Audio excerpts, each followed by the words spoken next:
folks. Welcome to It Matters Radio, Walking on the Weene Side. I'm Ken Weene, and today I have with me Dr. Joan R. Cartwright. And Joan is a poet, musician, composer, author, and historian who now resides in sunny Florida, not in her native Queens. But if you hear a little of that New York accent, well, it's like my New England accent. We can move away from our roots, but our roots still kind of stay with us. In her addition to her musical CDs, Joan is the author of 11 books, including Gaia Mind, Poems, and the Joan Cartwright Songbook, which has been submitted to the Guinness Book of Records for designation as the first woman in the world with a jazz and blues songbook. And one of her books, which I've had the pleasure of recently reading, is called In Pursuit of Melody, and it's kind of an interesting compilation of her essays, her reminiscences, her music, and her recognition of other women in music, especially in jazz. In 2007, Joan founded Women in Jazz South Florida, and it really is to promote women musicians globally. So that's a very important organization, and they come out, for example, each year with a list of their members and a catalog of women in the arts and business. So this is a feminist organization that is a good thing because so often, and that's one of the topics I want to talk about, we don't really recognize, except for singing, that women are musicians.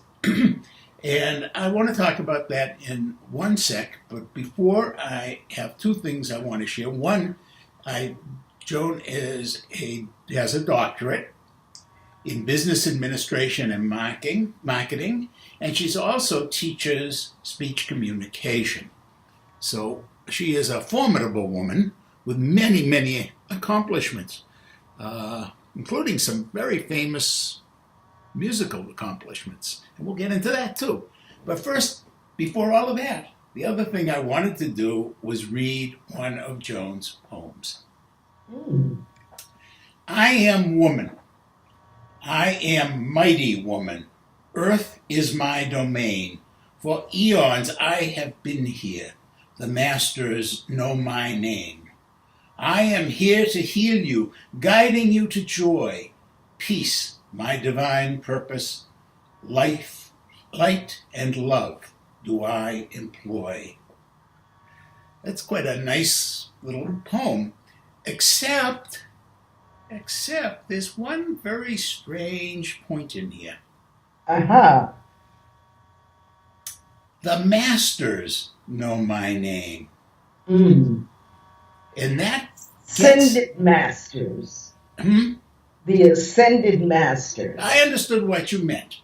Right. But still, just to show how really sexist our language is. Yes, it is. Yeah. We don't even begin to recognize it many times. It's true. That's very true. I try to break my students from using the term guys. Mm-hmm. Guys, because it degenders women. Yeah. The entire language system degenders, actually stipulates that women are second class. Mm-hmm. Mm-hmm. Exactly. And that is why groups like the Women in Jazz South Florida are important, because what you're trying to do is to get us to realize. Now, one of the things, the other night, my wife and I had the pleasure of, here we live in Tucson, there's a very active, as you can imagine, Mexican community here, and we even have a Mexican consulate. And each year they support a national independence, a Mexican independence event. And we went to the one the other night, and it was a concert of classical music and opera and some mariachi, but mostly because what people don't know is that Latin America is really steeped in the classical music tradition. Mexico actually produces almost as many opera singers as the United States does. Mm. And so we got to hear this wonderful music. Now, the thing is that I looked at the stage when they were playing, and to begin with, the concert master, which is again one of those, because it really was a concert mistress, was a woman. That's the first violinist who was in charge of making sure the orchestra is in tune before the conductor comes out, if you don't go to classical music, folks. And I would say that at least half, maybe 2/3 of the orchestra were women. There were more female opera singers who joined us that night. I think there were 4-2. But as you say on your website, 51% of the sky is held up by women. Yes, 51% of the taxes in the country are paid by women. Okay, that too. And wait a minute, that's actually probably an underestimation, because women carry so much of the burden of going out and doing the family shopping, and all those sales taxes. That's right. But I will say this, in most homes, 51% of the chores and the work are not done by women. It's more like 80%. Yes. Unless you have a well-trained husband. Uh-huh. And I've had one of them. I know what that looks like. I try to be well-trained. I will admit. More like conscious, because my father, who passed away June 29th at 99, Ooh. My father was a domesticated man. And that would have been 70 years ago. Mm-hmm. Okay. So he did laundry. He did floors. He did the kitchen. He painted. He did everything in a house that needed to be done. He could do it. Mm-hmm. Well, So I grew up thinking that men shared the burden. But I had a rude awakening in my first and second husband. Yeah, I think that most men think they do because they cut the lawn or something like that. Now, I have to be perfectly honest, okay, when we get to me, I have to say I try, but my wife says that if I try and cook, for example, which I do, or wash dishes or whatever, I'm so sloppy that it makes more work. And I really honestly try not to, but it's the nature.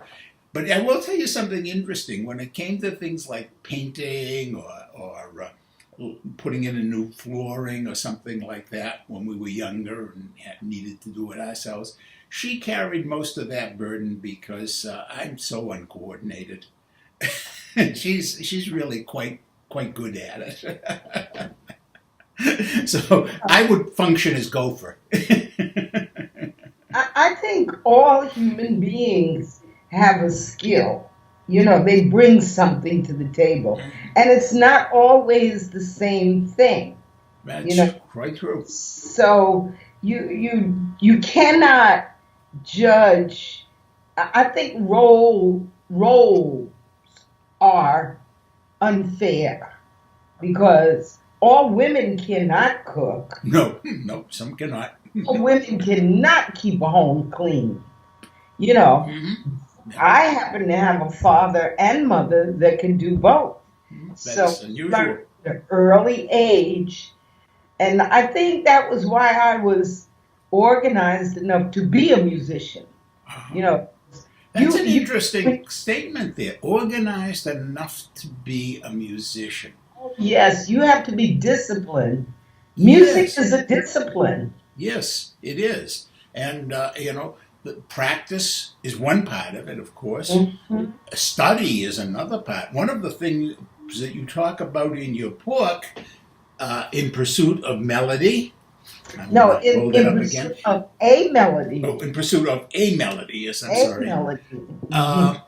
Is the amount of learning you do, working with people, learning how to do different musical things, how to do progressions of chords and things like that. Often finding men who would mentor you. And that must have in itself been rather challenging because, when you were doing this, not a lot of men wanted to work with a woman that way. Well, men will take students. They don't have a problem with that.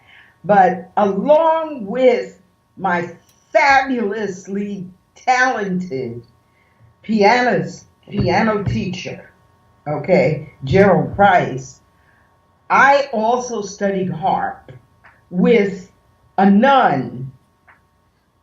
So I had a balanced learning experience.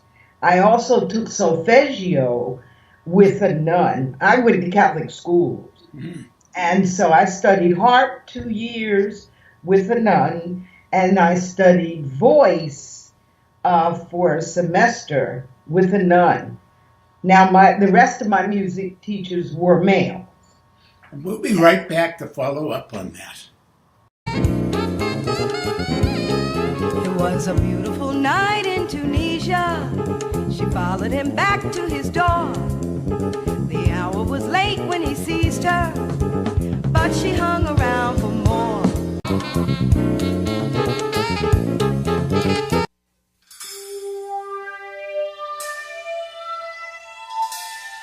Music is the mastery of mind.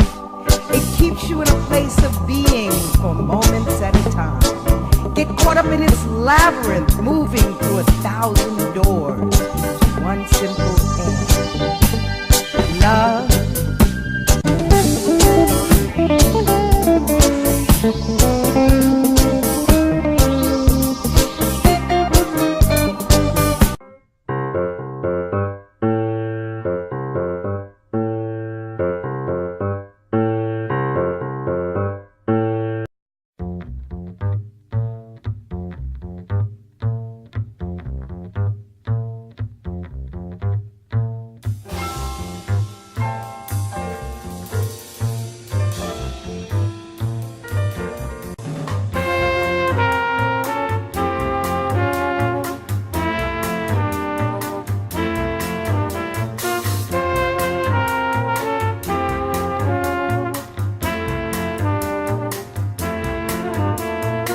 Take me one more time to you and cure me of my lonely blues.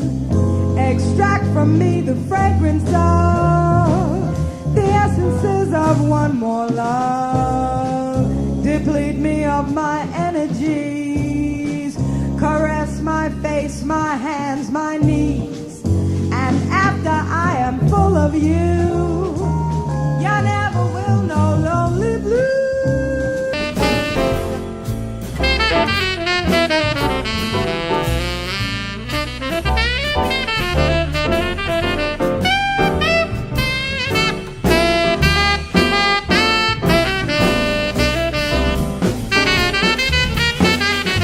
Monday comes, I got blues in the pockets. Now it's Tuesday, and the blues come again, knowing that each day comes and I got blues. Now take me one more time to you.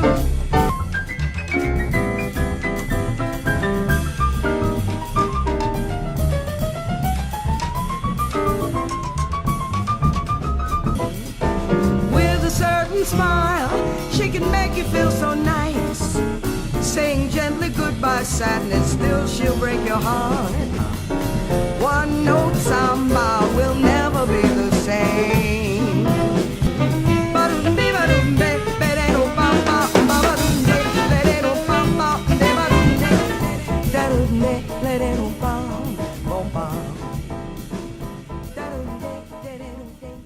Welcome back to Walking on the Wean Side. So, Joan, tell me, you worked with men, you studied with men, you studied with women.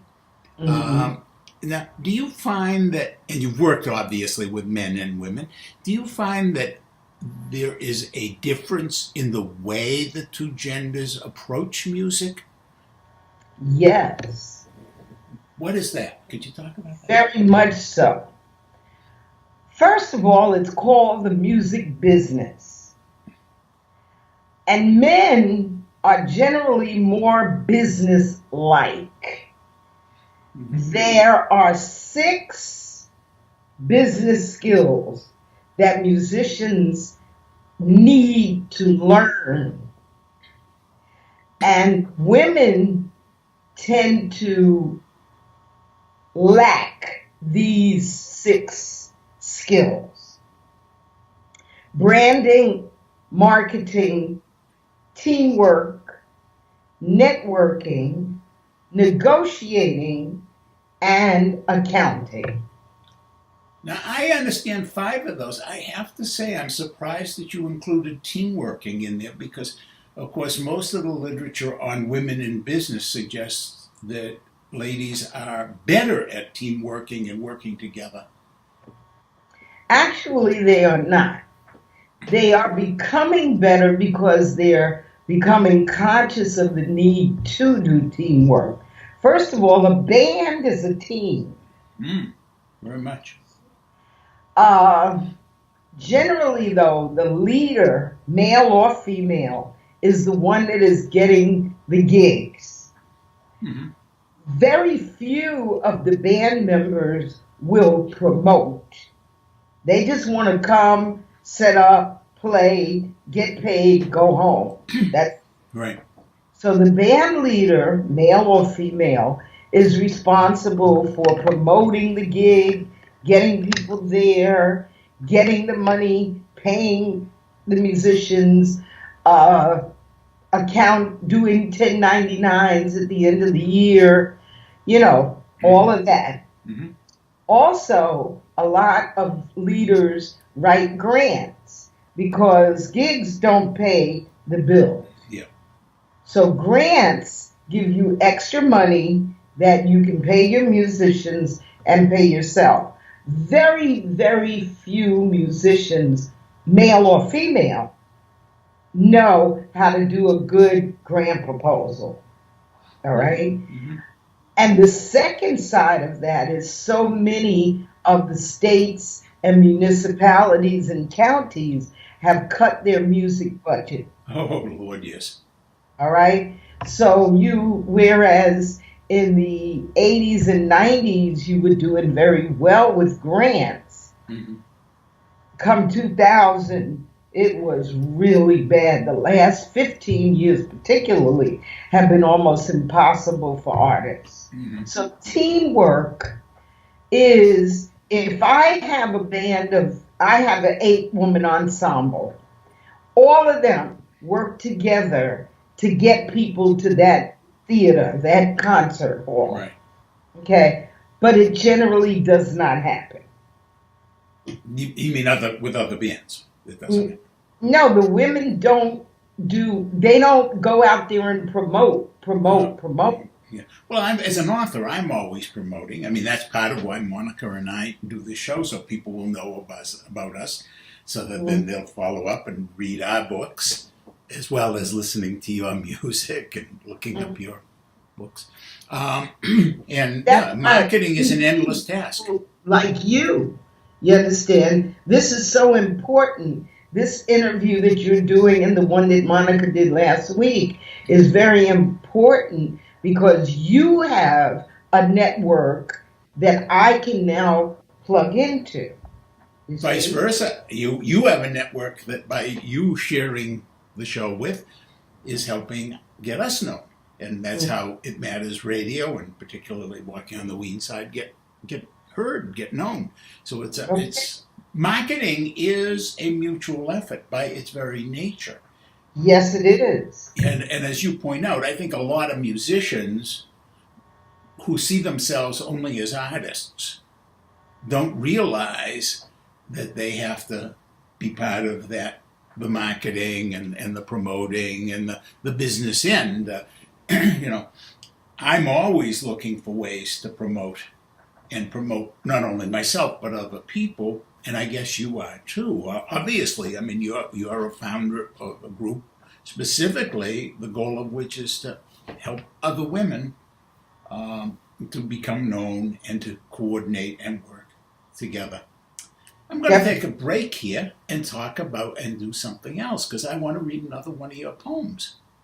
Okay, thank you. I am that I am. What am I?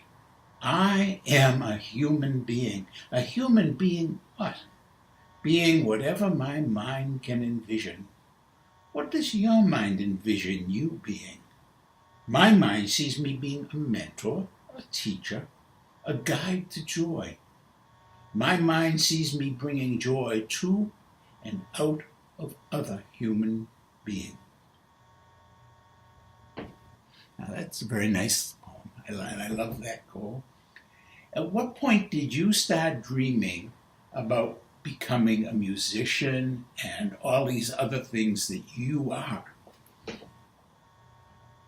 Well, I didn't have time to dream about it because at 4, my mother and father put me in dancing school. And the dance teacher gave my mother a song for me to sing, Somebody Loves Me. In the sheet music, in the lyrics, it was in English and French. My mother loved the French language, so she taught me the song in both languages. And they put me on stage, and from 4 to 8, I perform. From 8 to 12, I didn't do much. I was in the choir, and I sang in Gregorian Chant.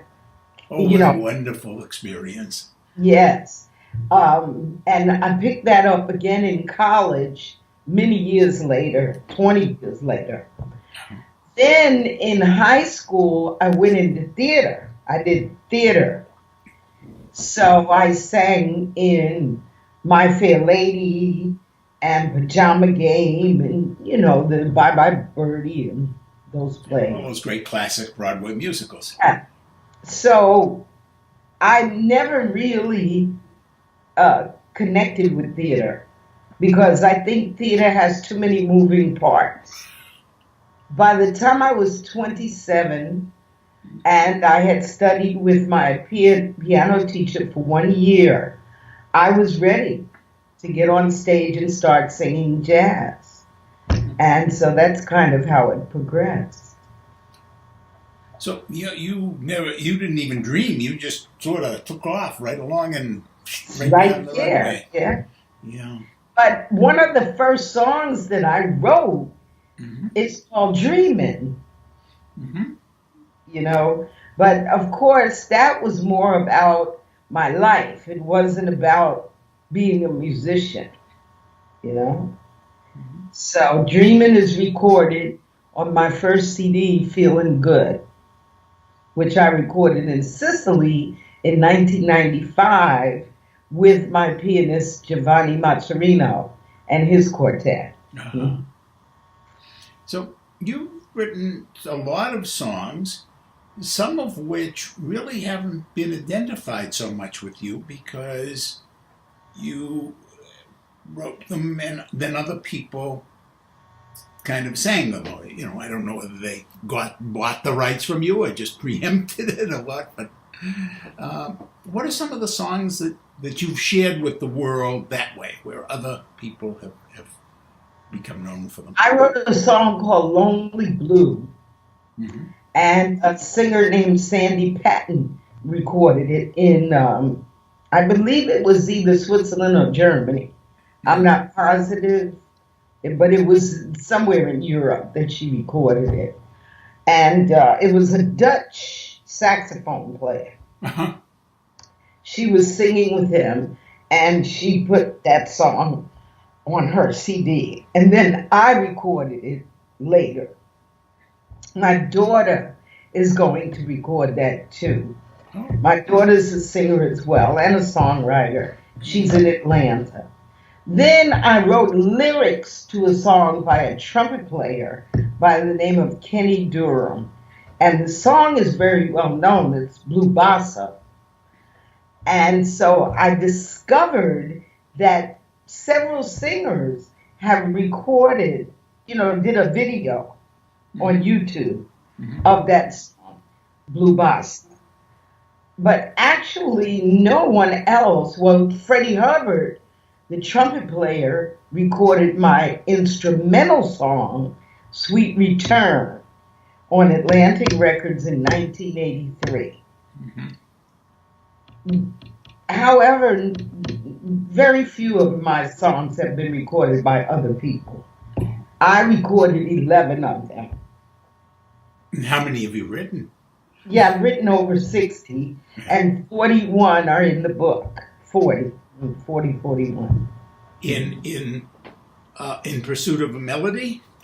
Yes, Yeah. there's 40 in that book, Yeah. and 41 in the Joan Cartwright songbook. Yeah.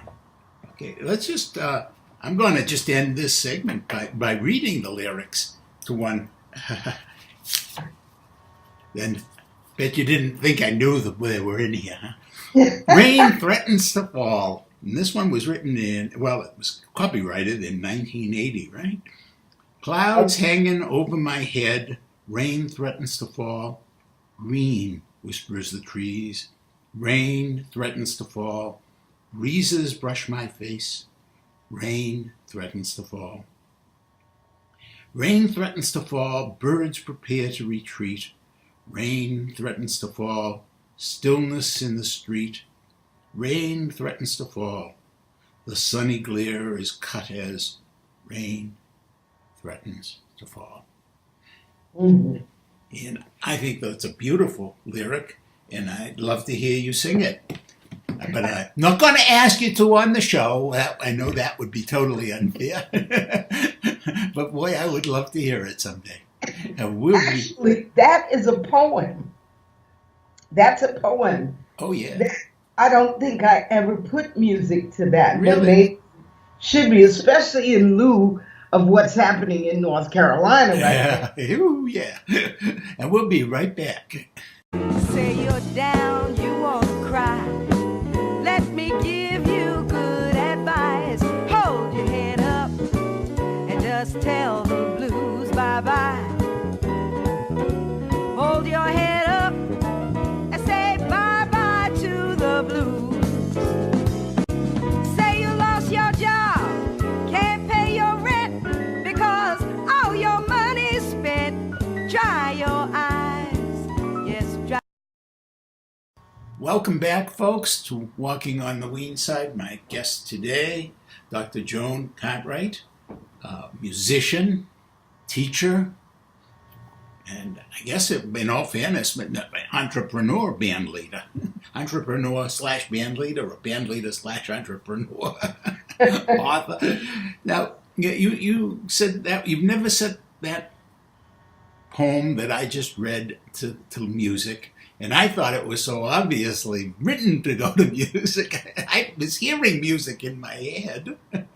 Yes, it does beckon to a melody. Yeah. And this is the funny thing, Ken. So I was taking a poetry class at LaSalle University in Philadelphia. Mm-hmm. And my poetry teacher hated my poetry. He hated it. He said, "You're not a poet." But at the end of the class, he realized that I was a music major. Mm-hmm. He said, "You write lyrics. You don't write poetry, you write lyrics." Mm-hmm. And that was one of the few classes I got a B in. I might have got a B minus because he really did not like my poetry. But once he found out that I was a lyricist, he was a little less stringent with me, you know. Well, it's a different art form. Well, little did I know that at the time. I was in my 20s, and I was just really heartbroken that he didn't like what I wrote. So I wrote a piece that said, "Squeeze the life out of my whatever," and he loved that one. Well, academic poetry, especially, these days, rhyme is very unimportant, which you use a lot of. The basic emotive value is less important. What is really, really important is the creation of something very intellectually metaphoric. And and I'm not that. Yeah. My poetry is not exceedingly metaphoric. My poetry is straightforward. You know, it's going to rain. I don't just say it's going to rain, but, that's what you get. You don't have to read anything into it. Yeah. But it's done in a way that it has rhythm and soul to it, which is a lyric. Yes. And that's what I write, lyrics. And if we think about it, and you mentioned earlier, you studied and learned to sing Gregorian chants. Right. And if we think about it, the content of Gregorian chants is not only fairly straightforward, but incredibly repetitive. You basically, it is all a praise of God and praise of Jesus, and it's a repetitive and very, but it is probably in some ways some of the most beautiful lyric writing in history. Even though I couldn't tell you what it means now, as a child, though, we understood the meaning of the Latin. Right. And I think that experience helped me when I was touring Europe, that I could pick up Italian and French, Spanish a little bit, but mostly Italian and French quite easily. Yeah, well, the Romance languages are the Romance languages. Right. So you've toured Europe. Yes, 8 countries. Okay. Now, we're not talking about visiting you. We're not talking about the grand tour, folks. We're talking about touring as a musician, where you were getting up on stages and singing and performing with other musicians, obviously. And I was wondering, which country did you enjoy touring in the most? Italy. Okay, why? The people are so animated. They're receptive. They're animated. They love you. They exude love. Then they feed you. Oh yes, they do. And then I toured Italy from the very north in Bolzano to the very east, Trieste, and then all the way down to Sicily and all over the island of Sicily several times, not just once. So people knew me when I came back. One little town, Bel Paso, this is where the cannoli came from, Bel Paso. And it's a dusty little town, but we pulled into the town, and my picture was on posters all the way down the street. And it was just really exhilarating to be recognized like that. So Italy, yes. But my favorite country to live in is where I lived, which is Switzerland. Wow. I mostly lived in Switzerland in the 8 years that I toured. I lived there 2 years solid, not coming back to the States at all. And Switzerland, of course, is quaint. In the summertime, it's nice and cool. Mm-hmm. In the wintertime, it's covered with snow and it's treacherous going up to the mountains, you know. But Switzerland is a beautiful place. It's clean. The people are friendly, even in the German part, where you think that they may not be friendly. But I love Switzerland. Did you perform in Switzerland? Everywhere. And what was the reception? I don't think, now when I think of jazz and blues kind of music, I don't think of the Swiss. I've been in jazz, I haven't been to Switzerland actually, but I have been in jazz clubs in Italy, and I could see the intense love of music. Oh, yeah. But I never thought of jazz in Switzerland. Well, actually, the Swiss have 200 jazz festivals. Wow. Summer. Wow. It is incredible. They love jazz. But they are not as animated as the Italians. Well, nobody's as animated as the Italians. Right. So you don't think that they are that crazy about you until afterwards. Then they show you, they exude love for you. But I worked all over Switzerland. I did the Spaghetti Factory tour. So I was in, have you ever heard of St. Gallen? No. Well, did you ever see the show with Betty White, the four women? Thank you for being my friend. Oh, yeah, of course. Right? Golden Girls. Golden Girls, right. Well, Betty White was actually from St. Gallen. She would talk about this. Oh, it was a place near there, you know. But the Swiss are fun. You just have to get to know them. Oh. They're not as open as the Italians are, but the Swiss are fun, and they love to have fun. Now, Europeans in general, I know, are very receptive to jazz. Oh, yes. Perhaps more so than Americans. Well, they place a different value on jazz. Americans do. You know, I wanted to go back to the mistress thing. Like, you have a mistress of ceremonies, but that word carries a lot of connotations with it, right? So you wouldn't say that I'm a mistress of music. Mm-hmm. You know, Duke Ellington did say music is my mistress. Mm-hmm. But even the connotation there is music as a lover. Right.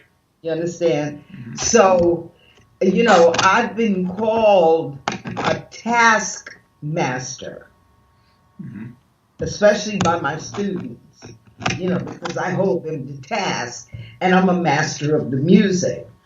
So, yeah, it is difficult. It's like you said that the organization is feminist, but the organization is not feminist. We have 59 male members, about 333 members. So we don't bar men from joining us, but it's more of a womanist organization. That's a little different than feminism. Now, we're talking, folks, in case you don't remember, we are talking about Women in Jazz South Florida, which is this group here represented by this. Yeah, when I say feminist, I do not mean to exclude males. I mean that it is a group that pursues an equality. Well, there's a couple of reasons why I finally incorporated this company. Mm-hmm. The first one was, in about 34 years, I realized I worked with 6 women. 3 of them were in one group in New York City just before I left New York in 1984, and 3 of them were in, One was in Switzerland, one was in Holland, and one was in Shanghai, China. Mm-hmm. So I realized that I needed to gather women. I needed to find the women instrumentalists. And I did very well with that. We have 177 women musicians, but I would still say that most of them are singers. Mm-hmm. But they do write their own music, many of them. Maybe only a handful do not write their own songs. So you are in a way, you are the vanguard for hopefully a movement among women to become more expressive of who they are as musicians and become, therefore, to change our notion of women in music to being more than kind of like the pretty girl who's standing at the microphone singing, but actually a creative and productive source. And as we sign out today, folks, I want to just remind you that we've been talking with Dr. Joan Cartwright, and you can look her up on the web and you'll find a lot of entries. And one of the things you will find, especially if you go to like Amazon and look for her there, you'll find the book that I started with today. This book here, it's called In Pursuit of a Melody. And I recommend it to you because I think someday somebody is going to be writing a history of women in music and their great contributions. And I think my guest, Joan Cartwright, is going to merit at least one full chapter in that book as a leader of the growth and development of women. And I don't mean just in your chosen medium of jazz and blues, but I think the very fact that women are a force in music. And Definitely. And we have women in our organization who are reggae artists. Mm-hmm. We have two African women, one from Angola, one from Ghana. We have a Brazilian woman. We have women from Australia, Italy, England, Spain, 14 countries, 20 states. And they play the full gamut of music, So thank you so much for joining me today, Joan. And folks, I hope you've enjoyed this Walking on the Weene Side.